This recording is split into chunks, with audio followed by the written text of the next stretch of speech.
ETF index mutual funds నేర్చుకుని stock మార్కెట్లో రాణించాలనుకుంటున్నారా? వెంటనే ఈ నెంబర్కి కాల్ చేయండి. సో నిజంగా మీతో మాట్లాడుతూ ఉంటే పృథ్వీ గారు ఎన్ని డౌట్స్ వస్తున్నాయి అంటే ఇంకా తెలుసుకోవాలి అని అనిపిస్తూనే ఉంది.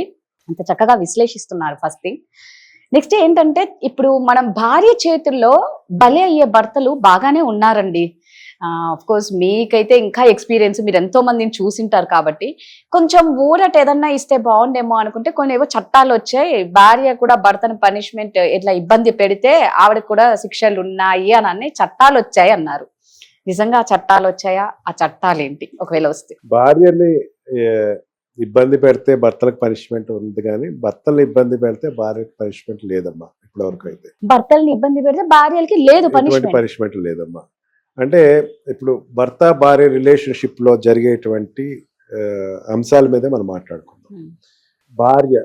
భార్య ఇంటికి వచ్చిన తర్వాత ఎవరో ఎక్కడో తెలియని వాళ్ళ ఇంటి నుంచి ఇంటికి వస్తుంది. ఈ ఇంటి నమ్మొస్తే ఒకే ఒక సాధనం భర్త. అత్తగారు చూస్తారనో లేకపోతే మామగారు చూస్తారనో ఇంటికి రాదు కదా, భర్త చూస్తాడనే వస్తుంది. అందుకని భార్య నమ్మి వచ్చింది ఇక్కడికి వచ్చినప్పుడు ఇక్కడ ఉండేటువంటి పరిస్థితుల్లో ఆవిడకి ప్రొటెక్షన్ అయితే లేదు. ఇక్కడికి వచ్చిన తర్వాత వరకట్నం గురించి హింస జరుగుతుంది. దాని గురించి ఆ అమ్మాయికి ప్రొటెక్షన్ 498A ఇచ్చారు. ఎటువంటి హింస అయినా సరే 498A ఇచ్చారు. ఆ అమ్మాయికి భర్త అత్తమామలు వాళ్ళందరూ కూడా నిత్యం గృహంలో హింస పెడుతున్నారు. డొమెస్టికల్ వైలెన్స్ ఇచ్చింది. ఈ రెండు స్ట్రాంగ్ ప్రొటెక్షన్ ఇచ్చారు. భర్త చెప్పా పెట్టకుండా వెళ్ళిపోయి భార్యను చూడటం మానేశాడు. చూడటం మానేసిన తర్వాత 125 ఆఫ్ CRPCలో ఏం చేశాడు, ఆ అమ్మాయికి వృత్తి అంటే నెల ఆ అమ్మాయికి ఇవ్వాల్సినటువంటి మెయింటెనెన్స్ అనేది వాడికి ఇచ్చారు, ఆ అమ్మాయికి ఇచ్చారు. అండ్ ఫర్దర్గా ఆ అమ్మాయి రేపొద్దున్న నేను భర్తను భరించలేను, డైవర్స్ కావాలి అని చెప్పేసి కోర్టుకి వెళ్తే కనుక ఆ అమ్మాయికి కోర్టులో ఉన్న 4 కేసులో ఉన్న 4 కూడా మెయింటెనెన్స్ ఇవ్వమని చెప్పేసి అన్నారు. అక్కడి వరకు ఆపేద్దాం. అంటే ఈ ప్రొటెక్షన్స్ ఆడవాళ్ళకి ఇచ్చారు. ఈ ప్రొటెక్షన్ ఆడవాళ్ళకి ఇచ్చిన తర్వాత మనకి భర్త భార్య వల్ల హింస పడుతున్నాడు అనేది ఎక్కడ వస్తుంది? ఇంట్లో పెళ్లి చేసుకున్నాక ఇంట్లోనే జరుగుతున్నటువంటి ఒక చర్య కింద చెప్తాం. ఇక్కడ భర్త భార్య చేతిలో హింస పడుతున్నాడు అంటే కనుక డెఫినెట్లీ అతను న్యూసెన్స్ కేసు ఫైల్ చేసుకోవచ్చు.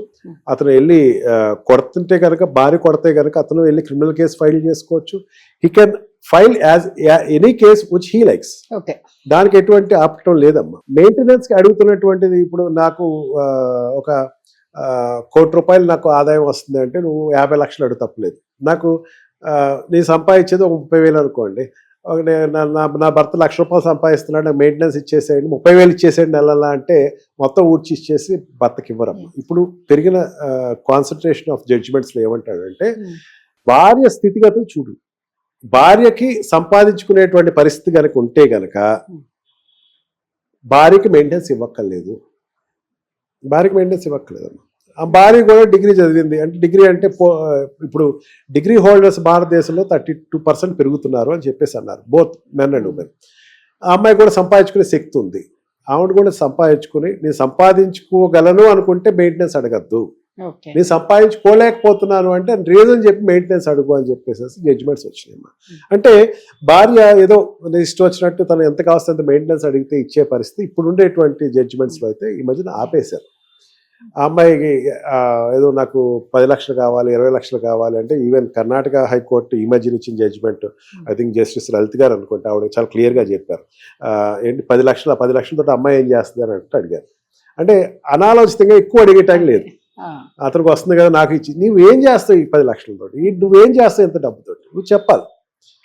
నువ్వు ఇంట్లో ఉండటానికి ఇష్టపడలేదు, లేకపోతే నువ్వు ఉండటానికి ఎంత కావాలి నీకు లైఫ్ స్టైల్కి, అట్లకి నీకు కార్ మెయింటైన్ చేస్తానండి, 4-5 కార్లు మెయింటైన్ చేస్తానండి, నాకు 4-5 కార్లకి డీజిల్ కావాలండి, పెట్రోల్ కావాలండి, నేను అదే జిమ్కి వెళ్తానండి, లేకపోతే ఇవి కావు. సహజంగా బతికేటువంటి ఆడవాళ్ళకి భర్త యొక్క సంపాదన బట్టి వీళ్ళకి చూడమని చెప్పేసి చట్టం. అందుకని ఈ రేషియోస్లో చూసుకునేటప్పుడు ఏంటంటే భర్తకి ప్రొటెక్షన్ ఏంటంటే ఇందాక చెప్పాను 498 దగ్గర ప్రొటెక్షన్. 498 ఏం చేసింది, అరెస్ట్ అనేది తీసేసిందమ్మా. 498లో ఒకప్పుడు అరెస్ట్ ఉండదు, 498లో అరెస్ట్ తీసేస్తుంది. డొమెస్టికల్ వైలెన్స్లో అత్తగారు మామగారు వీళ్ళందరి మీద కూడా పెట్టేస్తారు. 498లో కానీ DVCలో కానీ అత్తగారు మామగారు అందరి మీద పెట్టేస్తారు. వాళ్ళందరూ కూడా కోర్టుకు రావక్కర్లేదు అని నెంబర్ ఆఫ్ జడ్జిమెంట్స్ వచ్చినాయి. అండ్ ఈ what we call divorce maintenance 125 maintenance ఇంతకు ముందు మీకు చెప్పాను. 125 మెయింటెనెన్స్ భార్య ఒక్కళ్ళే కాదు, భర్త అనేవాడు వాళ్ళ తల్లిదండ్రులు కూడా చూసుకోవాలి. వాళ్ళ తల్లిదండ్రులకి ఎంత ఇవ్వాలి, తనకు అప్పులు తీర్చాలి, అప్పులకి ఎంత కట్ అవుతున్నాయి, రిమైనింగ్ టేక్ హోమ్ వచ్చినటువంటి అమౌంట్లో మాత్రమే క్యాలిక్యులేట్ చేసి అమ్మాయికి ఇవ్వాల్సినటువంటి 35% 40% ఇవ్వు. పిల్లలు ఉంటే 50 వరకు వస్తుందమ్మా, 50 అదైనా 45 మించదు. మీరు భారతదేశం అంటున్నారు, చాలా మంది భారతదేశంలో ఎక్కువ, అమెరికాలో అయితే బాగా ఉంటాయి, లేదు అమెరికాలో ఇంకా అధ్వానంగా ఉంటాయి అమ్మా. అమెరికాలో 50% ఎవరు అడిగితే వాళ్ళు ఇచ్చేయాల్సిందే. భార్య అడిగితే భార్య 50% ఆఫ్ ఇన్కమ్ భర్తకి ఇచ్చేయాలి. భర్త కనుక వచ్చి భార్యను అడిగితే 50% ఆఫ్ ఆదాయం లేదా 50% ఆఫ్ ఆస్తులు ఇచ్చేస్తుంది. అందుకని అమెరికాలో ఏం చేస్తారంటే పెళ్లి చేసుకోరు. చాలా మందికి తెలియని రహస్యం ఏంటంటే పెళ్లి చేసుకుంటే రేపు పొద్దున విచ్ఛిన్నం అయిపోతే కనుక 50% ఇవ్వాలి. అందుకని దూరంగా ఆలోచించి వాళ్ళు ఏం చేస్తారంటే సుదీర్ఘ ఆలోచనతో పెళ్లి చేసుకోరండి. ఎప్పుడో 55కో 60కో ఇంకా ఈ అమ్మాయి నన్ను వదలదు, ఈ హస్బెండ్ వదలడని అప్పుడు పెళ్లి చేసుకుంటారు.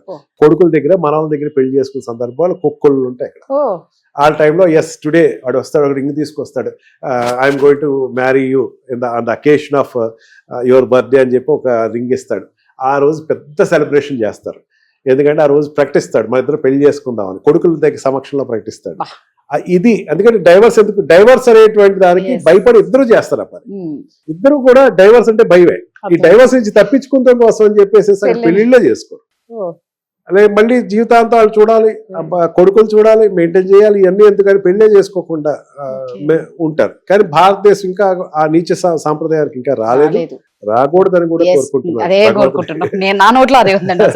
రావద్దనే కోరుకుంటున్నాను. అందుకని ఇక్కడ ఇండియాలో ఉండే భారతదేశ పరిస్థితుల్లో భర్తకి ఇచ్చేటువంటి ప్రొటెక్షన్ అంటే డిఫెన్స్ అనేది బాగానే ఉందమ్మా. డిఫెన్స్ ఎక్విప్మెంట్ బాగానే ఉంది. అంటే అనుకున్నంత అమ్మాయి అంతటి దాన్ని ఇచ్చేస్తారు, లేకపోతే అమ్మాయి డైవర్స్ అంటే డైవర్స్ ఇస్తారు, లేదు కలవాలి అనుకుంటే కలిసే అవకాశం కూడా భర్తకి ఇస్తారు. ఆర్సీఆర్ ప్రొసీడింగ్స్ అంటారు, రెస్టిట్యూషన్ ఆఫ్ కాంజుగల్ రైట్స్. నేను లేదు కలిసి ఉందాం అనుకుంటున్నాను, పిల్లల కోసం కలిసి ఉందాం అనుకుంటున్నాను, నేను మళ్ళీ ఇంకొక పెళ్లి చేసుకుంటే నాకు కష్టం అనుకుంటున్నాను అందుకే కలిసి ఉందాం అనుకుంటున్నాను, నేను మళ్ళీ సమాజంలో నాకు ఇంత గ్రాండ్గా చేసిన తల్లిదండ్రులు నొప్పించకుండా ఉండటం కోసం కలిసి ఉందాం అనుకుంటున్నాను. చిన్న చిన్న పోరుపత్యాలు ఉంటాయి, ఏ కుటుంబంలోనే ఉంటాయి, నేను కలిసి ఉందాం అనుకుంటున్నాను అంటే కలిసి ఉండేటువంటి అవకాశం కూడా కోర్టు కల్పిస్తాను. అంతేగాని డైవర్స్ అనేది సొల్యూషనే కాదు. సూపర్ అండి. ఇంకా నెక్స్ట్ వీక్ మళ్ళీ బోల్డ్ అనే టాపిక్స్ తో మళ్ళీ మేము ఎందుకుంటాం. Thank you.